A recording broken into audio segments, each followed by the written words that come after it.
I did this before the class and I did this during the class.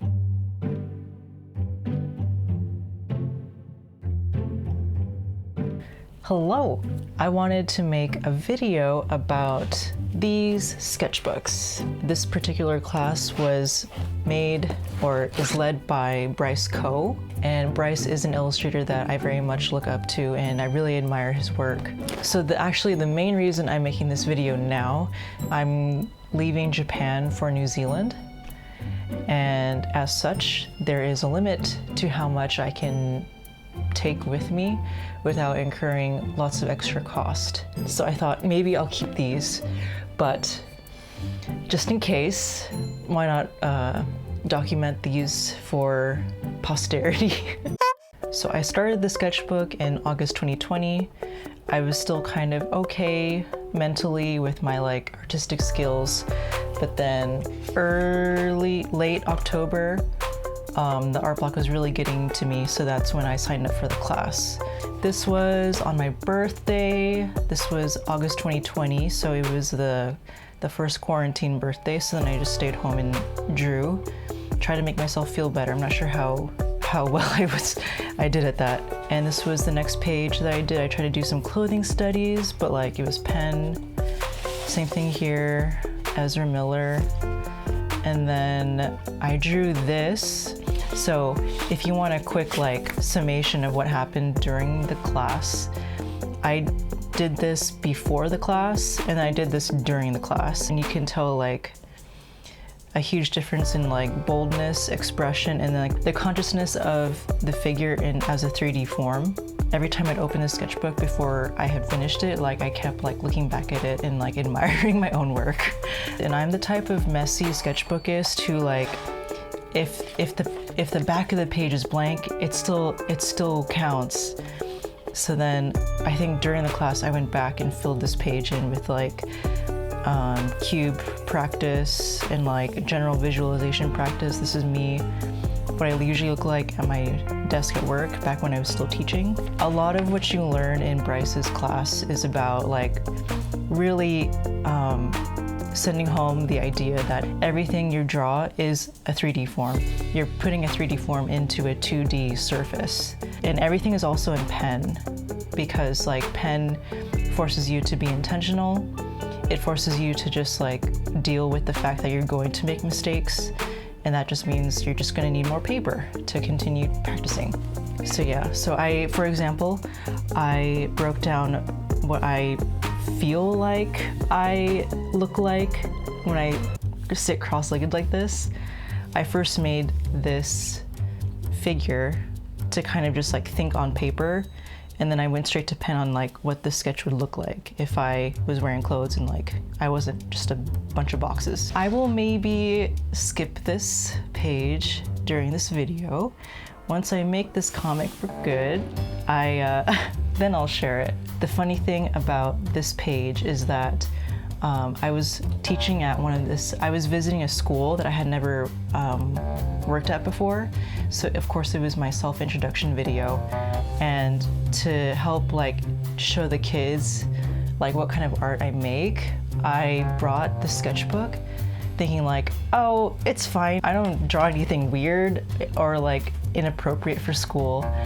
And then I forgot that this page was there, and it's slightly BL, or it's it implies BL, but it's not BL, right? Because it's just two guy friends who were in a hydrangea garden together. So the sketchbook was being passed around, and then it came to a cluster of girls in the classroom, and then all of a sudden I just hear whispers of oh, yabai, asori nani, eh?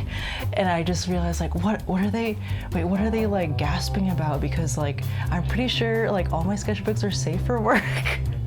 And then I saw in the corner of my eye that they were looking at this page. I was oh no. They know that I like JoJo, and they know that I like these two together. Sometimes I put dates, sometimes I don't. Once you do a lot of practice of breaking things down into simple 3D forms, he goes on to talk about how the 3D form will affect the shading and the lighting. So that's when we use watercolor, and that's what this was. Even using black ink to just really be intentional about where the hard lines, the core shadow, right? where those chord shadows would lie depending on the figure's form and the light source.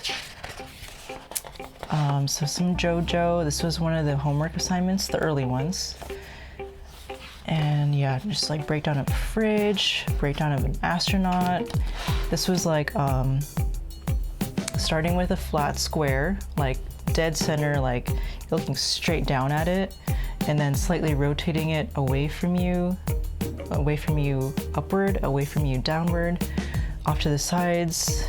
The class really inspired me to draw a lot more and draw in a different way. So then I ended up doing a lot of like pretty good drawings, like in a short period of time. And this is one of those spreads.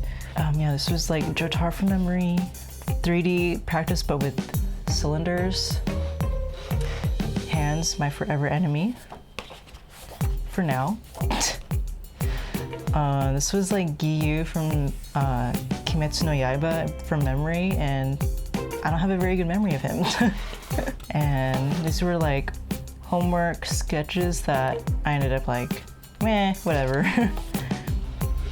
This is Kakyoin from memory. Yeah, and this is like, how do you break down in organic form, like an alligator, into simple, very boxy shapes. Organic form, but also consider how light would hit it and the cast shadows. This is me. Must have been winter, and still doing that like visualization.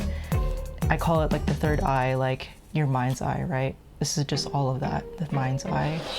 Jotaro from memory. This page was initially for the table breakdown and table rotation, but then I just like got distracted and then I started drawing like all of these random Zelda doodles. And then this was the start of like the organic form and cast shadow studying in the class. So this is what that page is. This was homework after this lesson. Homework again. This was the slicing, the cross contour with slicing lesson, and how we went from like 3D forms, shadow and light, slicing to like increase the sense of dimension. That's how I got to this stage. Same thing, more slicing and dicing. And then this homework was really hard, and I kept like, I was like, yeah, it's ink, but I want to like be really intentional and get it perfect. So then like I struggled basically throughout the rest of this sketchbook until, oh, this was pretty good, until I reached needing to start a next sketchbook to continue this homework. But yeah, it took way too long. Starting from the end of December 2020, still quarantine time. By this time though, I think I finished Diamond is Unbreakable in JoJo. Ooh. And yeah, this is the continuation of the egg night practice. This time I got it kind of okay. This was like break down a dirty couch model. And then we started using details as landmarks. So like eyebrows can be a landmark for like the front plane of the face, of the front plane of the head. If you think of this like cube, this imaginary cube, right? The head is a spherical shape, but you can tell the front plane of the head through glasses, like the side of the head, the front of the head, and then also the eyebrows as well. Like that whole thing, like a knapsack is a box, but you can use like the straps, the roll, things like that.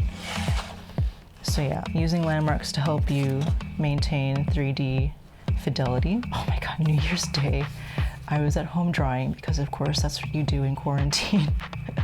So then I got really frustrated with this like little snowman sitting on an ice cube. That was part of the homework. So then I got just angry at it on page. This is what Aomori is like in the winter. Do I have this?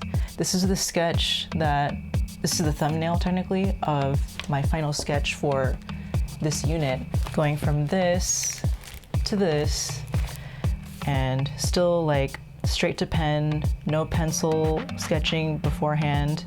So you can even tell like I'm not trying to I'm not trying to claim that this was perfect, right? Because like, you can see the lines here that I just kind of like, oops, I drew the fridge before I drew the pot.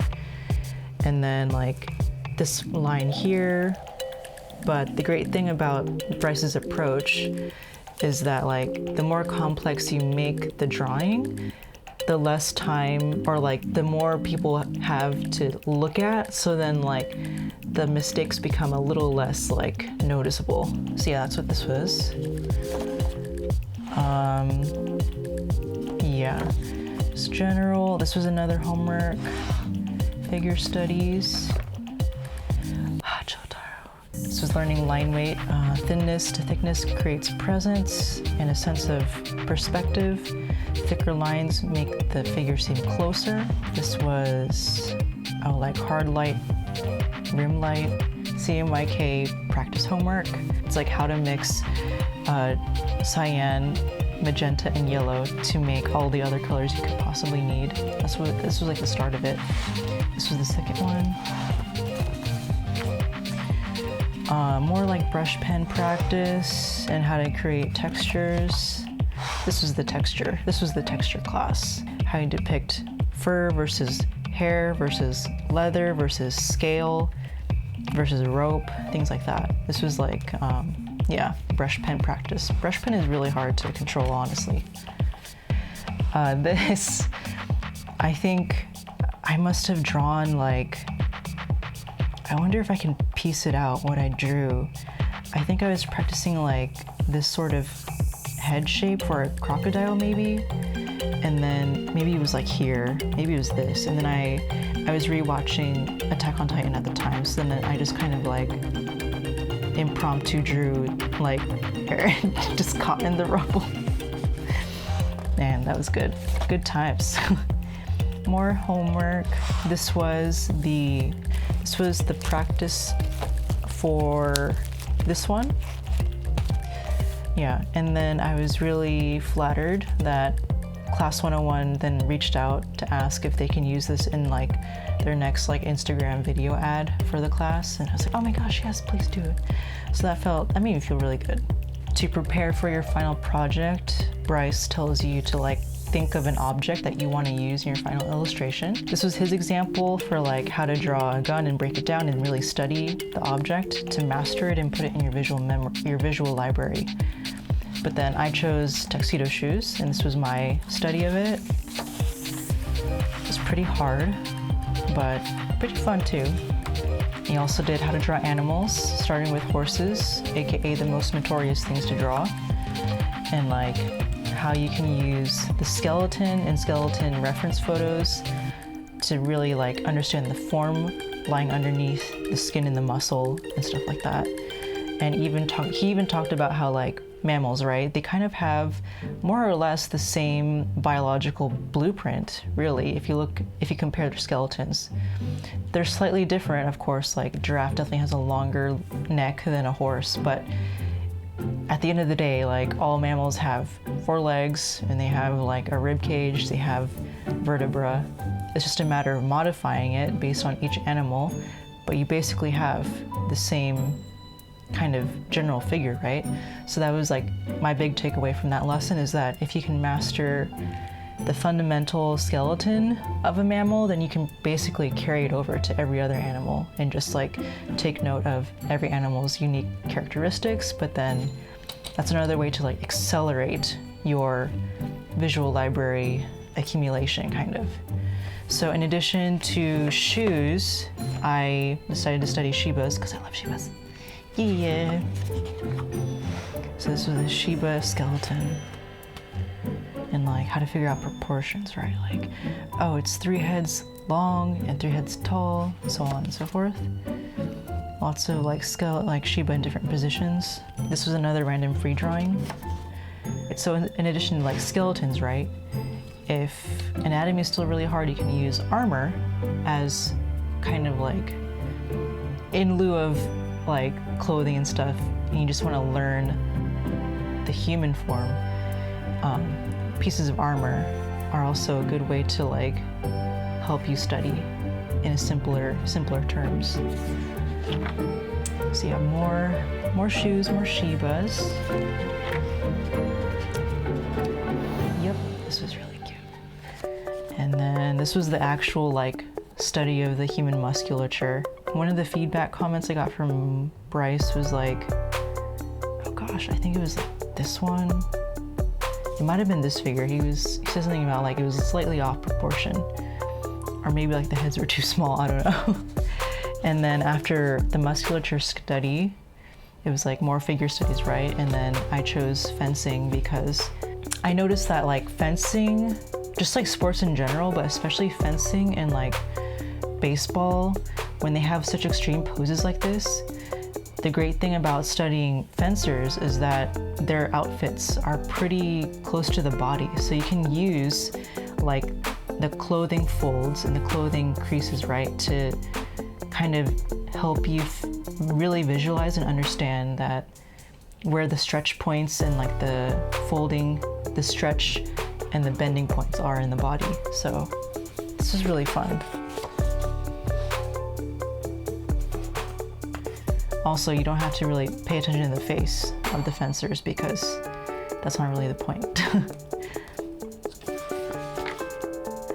This particular figure I think was really good because like this is still all straight to pen, right? So then I used red to correct myself afterward, but then like I remember this figure I really liked because I was like, oh my god, I did it perfect in one go. Yeah. So yeah, that's the second edition. So some quick background about this third volume. May Golden Week of 2021, where I had my first solo exhibit. So actually the months leading up to it, like I was in super grind time, like I was basically not ready for my own solo exhibition.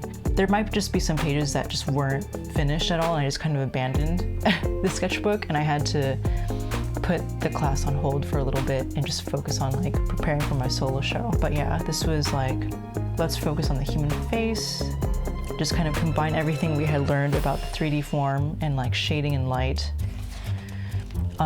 So this is an example of like the sketches that I did to prepare for my solo exhibit. I actually ended up not using the bird at all. This is a peregrine falcon. I did some Evangelion studies for one of the pieces that I did. Skeletal study, running, because I thought maybe I would draw the Evangelion running. So I thought let's use a human model first and study from that. Ooh, now that I see it, I feel like his crown, his cranium is like way too small for his face. Whoops. Ezra, but let's do some shading studies as well. Oh, this is extreme angles. This is head on, right? But then you rotate the cube that the figure is in, and you get little things like this. You get the low angle, the extreme power pose, and then like how to make someone feel small in an environment, like in a video game. Oh, the wind up and the release, right? Like the just before an action takes place and right when they actually do it. Oh, this is just a random Nibiru that I drew. Okay, this is the part where I just like this was post solo exhibition. I was feeling better, but also like I was really out of the course. So this is me like getting my bearings again. It's the extreme angle homeworks. I feel like as myself, right, I can tell that I was struggling with like the perfectionism yet again. And then posing and foreshortening. Another thing, yep, just kind of fell through. Hands and foreshortening the arm. I think that might be, yep, that's it. I actually finished the class like maybe a week before I went to Spain in 2022. Maybe the last 2 lessons of the class. This was like the build-up toward the final illustration. Scale, depth indicators, using atmospheric perspective, and like overlapping to create depth with like foreground, middle ground, background. Also perspective. I drew myself a mermaid, but then like the body, like this is the top of the fish, but this is my front, so then I don't know how weird it turned out, but this was a cube breakdown. If you ever played like Ocarina of Time, do you know like the marketplace? This was like the castle, This was the mask shop, and like these were the little like potted plant thingies, and this is where the dog was, I think. No, this is where the couple is, and this is just some random dog, and these were the steps to the Temple of Time. So this thumbnail was this sketch of like applying atmospheric perspective and like thickness in the figures in the foreground, using thinner lines in the midground and back. Yeah, that's what this was. Did I date these? Of course I didn't date them. I was really like, I just need to get this course done. It's been way too long. So then I just like, as much as I wanted this to be like quote unquote perfect, I was like, I just need to move on. Yeah, this was the start of the end. And then this is me more or less like procrastinating again. Like, oh, maybe I should practice more. This was his demonstration for like how he would set up a Western shootout scene. Dead on, 1 point perspective. The main figure is small, so like that kind of like looking down extreme angle. The extreme low angle, so looking up at her. This was the hot mess. This is not a good representation of what he actually showed in the class, but yeah, this was another example of composition that I clearly really paid attention to. The shoes, the dress shoes, and the Shiba studies, like it all culminated into this idea. So funny enough, the shoes that I worked so hard to practice on, they were only on one person, and then I ended up like hiding everyone else's shoes. I gave this person like New Balance shoes like I do, same with this kid. Like everyone's feet are covered except this guy. Is it a perfect piece? No, but is it a finished piece? Yes. I filmed this just in case, right? But now that I have, I kind of feel better with the idea if I have to throw these away, it'll be okay. I think part of the reason why I kept these from the paper purge earlier last week was I was kind of afraid that if I let these sketchbooks go, I'll like forget everything that I learned from the class. Maybe I'll regress to my like draw a circle and draw a crosshatch and like that kind of like those kind of old drawing habits that I wanted to let go of. Like I was afraid that I'll lose all of this knowledge if I lose these sketchbooks, but that's such a silly thing to think about because the skill is already in here and I know what I need to do. So I don't necessarily need a physical reminder to do those things. I feel fuzzy. I feel fuzzy in a good way that I took the time to reflect on this. Yeah. So let me know what you think. Have you also done like a class on Class 101? And if you also did the Bryce Co class, like I'd love to hear like what your experience was too. This was the type of like art technique that I definitely did not learn in college, but I feel like at the time in college, like I was very much just like learning the true fundamentals, and this was like taking it a step up, and I'm really grateful for that.